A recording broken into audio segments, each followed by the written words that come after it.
Welcome to Actual Scale Modelling. For my next build, I'm building this Morpheus Battlestar Galactica Colonial Raptor, scale 132. Now this is going to be a straight out of the box build. I did think about lighting it up actually, but I thought better of it. I just want a nice simple build to be going on with. So in the box, there's 10 sprues in total. They're all nicely molded and clean. There's no flash on them. You can see what the size is going to be like. It's going to be a nice size, particularly if you look at the main hull here. The location points on these are very tight, so be careful when you're dry fitting them. You don't want to have a situation where you dry fit and the parts are stuck together. There is a clear section to the sprues. The canopy here, which is a quite large canopy, nicely molded and detailed. It also comes with a stand as well, which is clear, which can be painted or left clear depending how you decide to do it. This model can also be displayed on its legs if you wish on the landing gears. As you can see here, there's a small decal sheet, which is predominantly for the instrument panels inside the unit. The instructions are nicely laid out.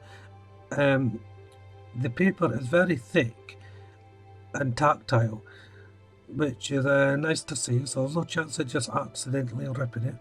They're laid out really well. The instructions are designed to be done in sub-assembly parts, so you can build one part, leave it aside, move on to another section and so forth, depending on how you want to build the model. I'm going to go from the instructions completely, so I'll be doing it as the steps laid out. As you can see here, the painting instructions. It's up to you what colour you do this model. There's no hard and fast rule for space vehicles. Just do it how you would like, really. I should point out on this video as well this, I've got a new camera and I'm using a different mic. So I'm still trying to get the settings right on this. I'm using this video as a guinea pig, really. So we'll see what happens. So let's get into the build. To start off with, I'm painting the engines parts. This inner part, according to instructions, is called a flame holder, and this is getting painted in Tamiya's XF56 metallic grey. Rebel Aquacolor 17 African brown. This is going to be the main colour for the hull, all over. So I'm painting the engine background colour first in this shade. Tamiya's XF56 metallic grey I'm using for the port intakes trunks at the back of the engines. So this is the same colour I use for the little disc inside. So I've just taken the parts off the sprue and I'm just cleaning up the little burrs that have been left on from the contact points in the sprue and dry fitting. So I'm going on to the middle section here of the engines, and I'm painting this in Rebel Aquacolor 83 Rust. Now the instructions call for a metallic brown. I don't have a metallic brown, so this is what I've came up with. I'm applying a light coat of this colour first of all. I'm then taking Tamiya's XF56 metallic grey, and I'm using a stipple brush here, so that's a very hard bristle brush. Putting the paint on, then taking the excess off on a paper towel, then just gently going over the ridged areas of the part, and this will give it a metallic sheen, and it looks like it's a working mechanical part that way. So if I do a side-by-side comparison here, you can see the difference. So now the paint's dry, I'm just cleaning up the contact points before I put it together. So just taking my knife and gently scraping off the primer paint and any little bits of excess paint that went on to the contact points. So all it's required is a small bit of cement to go around the seam. So the first thing to do is place in the disc. I almost forgot to do this, and then to marry them up. As I said at the start of the video, be careful of the location points because they are very tight. make sure it's completely lined up before you exert any pressure on it. The beauty about these points though is you won't need any clamps to hold it together. So next is to sand on any seam lines. They weren't all that prominent, so I like to start sanding was all that was required. Next to go on is the port intake trunk. Now these come in two halves, but do not assemble them before you push them on. They will not fit. The location point for these has a small lip on it to grip this part. So if the unit is whole and you try to push it in to it, it will not click into position. So you have to build it onto the model, as you can see that what I'm doing here.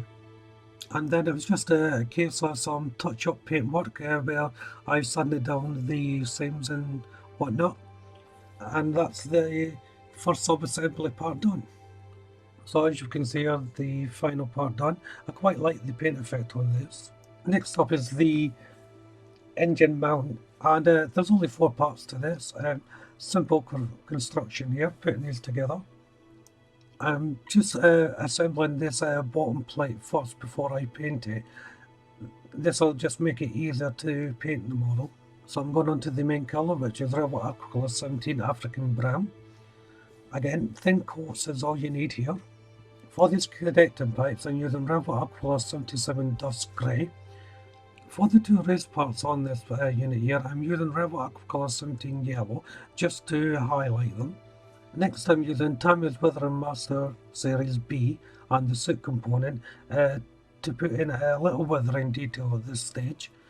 And then I'm using 2 little dots of Rebel Aquacolor 07 Black Gloss just to highlight the switches on these 2 little round parts. Now to put them together, and it's a simple case of just fitting them in. I started off with the bottom part first. The instructions say put the part with the pipes onto the plate first, but I felt that doing it the other way around, putting the plate in first, then putting on the top part was a lot easier. And that is the second part of the sub-assembly done. Moving on to the stabilizers now, and I'm using Rebel Aquacolor 17 African Brown again for the main colour. Now these vertical stabilizers are a very simple construction. There are 6 parts to the construction, and they just layer on top of each other. You'll find it easier if you make up the main part of the vertical stabilizer first. So I'm just putting on the main side unit here. Like the rest of the model, and I'll probably be saying this throughout the build, the connections are very tight. So minimum amount of cement is only required, and be firm, but don't be too firm when you're pushing these parts together. The location points are quite easy to find on them, and the instructions make it very clear where these parts go. There's also a port and starboard side you have to make up here, so left and right side, just like the engines as well. I should have mentioned them when I was building the engines. Make sure you label them left, right, or port or starboard, whatever your preference is. You'll need that for when you come to put the kit together, because looking at the instructions, they can only go in a certain way. You don't want to be mixing up your sub-assembly parts. So next to go on is the coolant intake. You'll have to paint this in the inside and the outside, because you'll be able to see right through this part of the build. Next to go on is a little dome, and it just fits over a little raised area on the stabilizer. And the last part to go on is the tail cap, and this just fits so you can see the 2 recessed points for it to fit into. It just slots on the top there. The little pins at the end of the tail cap is a Rebel Aquacolor 90 Silver. Here I'm using my pencil to highlight the fins there. So I'm just using my pencil to go over the ridges and putting a little bit of graphic colouring. You can do this with washes as well if you like. I prefer to use a pencil. On the tail cap there's a couple of recesses you have to paint, and these are getting painted in Tamiya's X27 Clear Red. And that's the third part of the sub-assembly done. Onto the main wings, and again it's 17 African brown for the main colour. So I'm just building up the colours here, applying thin coats. This took about 3 coats, I think it was, to get to the stage where I was happy with it. Then it's onto the landing gear. You have the option to have the landing gear up or down, depending on what option you're going to do. I'm having mine down, so I'm just painting in the foot plates at the moment before going on to the struts. Tamiya's XF56 metallic grey is for the main body of the strut. Rebel Aquacolor 06 tar black. I'm using this for the little gator that connects the piston to the strut. Rebel Aquacolor 67 greenish grey. I'm using this to paint in the housing connectors for the strut that connects onto the strut to the main unit. I'm also using this same colour to highlight parts of the footplate. And finally, Rebel Aquacolor 90 silver is for the piston shafts that work the strut up and down. I'm using Tamiya's XF56 metallic grey once more to highlight these veins. Rebel Aquacolor 67 greyish grey I'm using for the inside of the landing strut housing. Then it's Rebel Aquacolor 79 greyish blue, and this is for the panelling on the wings here. Then it's back to Tamiya's Weathermaster B, and I'm using the suit component once more to highlight some of the raised areas on this part. It's now time to put the wings together. It is an odd shape, so just line up your location points carefully before clicking it into place. Next to go in is the strut for the landing gear.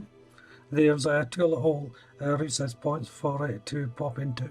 I'm using the main colour once more, 17 African brown, and this is for the nose gear housing. I thought I'd just paint this in while I'm waiting for the strut to set. A little light sanding to take away any seam lines, and then it's a matter of just repainting. You want to do this really before you put the struts on, just in case you handle it wrong and you snap off a strut. I'm using Rebel Aquacolor 90 silver, and this is for an entire antenna that goes on the port side of the wings. I'm using Tamiya's Weathermaster C this time, and it's the gunmetal component, and I'm using this to highlight the foot plates. It's now time to put on the foot plate. When you put this on, be careful of the positioning. I am a little bit worried about this when I connect the wings to the actual main unit. I don't know whether they're going to sit flat or not. I did try to level them as much as possible by laying the part down or onto the mat to try and get it like this, trying to get it in a flat situation. I'll see whether it works later on. Next is the antenna to go in, and that just fits into the little slot there. The connection is on a slight angle to enable you to position it in straight, so just be aware of that when you put it on. It's back to Rebel Aquacolor 67 greenish grey for the inside of the landing gear interior. This is for the front of the landing gear. And lastly, to assemble it, it's a simple assembly process like the rest of the landing gear. This one, you have to put this vane part in first. It just fits into this square recess hole without any problems whatsoever, before fitting in the strut and the foot plate for the front landing gear. I think it's a good point to bring the build to an end now. I'm just finishing up the assembly here. If you haven't done so already, why don't you check out my other builds on the channel. Subscribe to the channel as well for any updates, particularly for the update on this build, which should be fairly soon. If you've got any questions or comments, feel free to leave them. Hit that like button if you've liked what you've seen here. But for now, thank you all very much for watching. Bye bye.